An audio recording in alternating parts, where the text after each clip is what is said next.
All right, guys. So, super quick one today. Today, I have in one of the new PRX automatics from Tissot. I thought we'd do a short comparison between the automatic and the quartz model that came out a while back.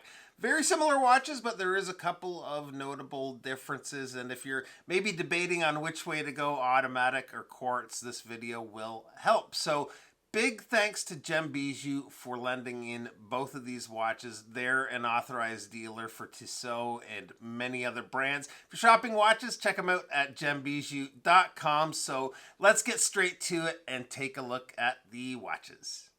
Now, one of the reasons I'm kind of keeping this short is I've already covered the quartz version of the watch. I had in all three variants a while back. I'll leave a link to that video below if you're interested. At the moment, Gem Bijou only has in this version of the automatic, but the others are coming. There's also a blue and a black, and when they have them in, I'll do a follow-up video with all the dial options and get into the automatics a little more then. So keep an eye out for that one. So the dial on these new models uses a hobnail pattern made up of tiny squares. It's a nice look, but I kind of preferred the dial options of the quartz. The one I have here was my favorite of the bunch with the brushed dial. With the whole 70s vibe of the watch, I find it suits the look of the PRX a little better to my eye. Now, that is not a knock against the automatic at all, really just my personal preference, and the dial does look very good on the new model. While we're talking dials, there's some differences other than the dial texture. Actually, before that, fun fact I just learned the other day, PRX actually stands for precision robustness, and the X is the Roman numeral for 10, referring to the water resistance of 10 atmospheres. Other than the dial texture, we do have some added text on the dial beneath PRX where it says Powermatic 80, referring to the Powermatic 80 movement running the watch, which is a modified ETA 2824.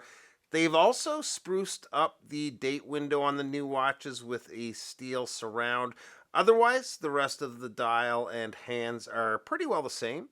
The biggest difference between the two watches is, of course, the movement. I put the quartz away just for a minute so we could kind of focus in on the automatic, and straight away, one thing both of these watches have going on for them is this bracelet. I just love how these flat link bracelets catch the light. They're both beautiful.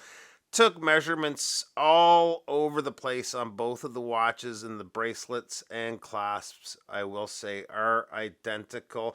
Back to the movement, though. I'm a little torn on this. I'm almost always an automatic before quartz guy, but the quartz, in this case, is the truer reissue to the original quartz PRX models from the late 70s. Between the dial differences and the price difference, which I'll get to soon, I'm finding myself leaning slightly to the quartz. Size-wise, I'm getting around 39.8 millimeters on both watches. The lug-to-lug is 43.7. I'm plus or minus a tenth of a millimeter or so on some of these measurements with my calipers, but I do think the cases are the same. The effective lug-to-lug is a little longer with the fixed end links, and that comes in at 51.2 millimeters. The one difference in measurements is the thickness. The quartz here on the left is only 10.8 millimeters, where the automatic is 11.3. It's not a major difference, but you can tell it's standing a little taller off wrist than the quartz. The last visual difference is the case backs. The automatic has the Powermatic on display through a display case back, and the quartz has a solid case back. Now, I mentioned the biggest difference between the two watches was the movement, but there's also another biggest difference depending on how you want to look at it, and that is the price. This version with the PVD coated bezel is $675 USD. The black and blue models are $650.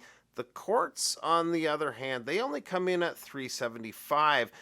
I said before I'm leaning more towards the quartz, but part of that might be this particular comparison. I feel like I'd personally like the black or blue without the PVD bezel over this one, but between the two I have here today, I am team quartz all the way. We'll see if that maybe changes when I get the other ones in, but you really can't go wrong with either the quartz or automatics. They are just such a fun, good looking watch. Thanks again to Gem Bijou for lending in the watches. Link to the store will be below. Thanks for stopping by, and we'll see you real soon. Bye-bye.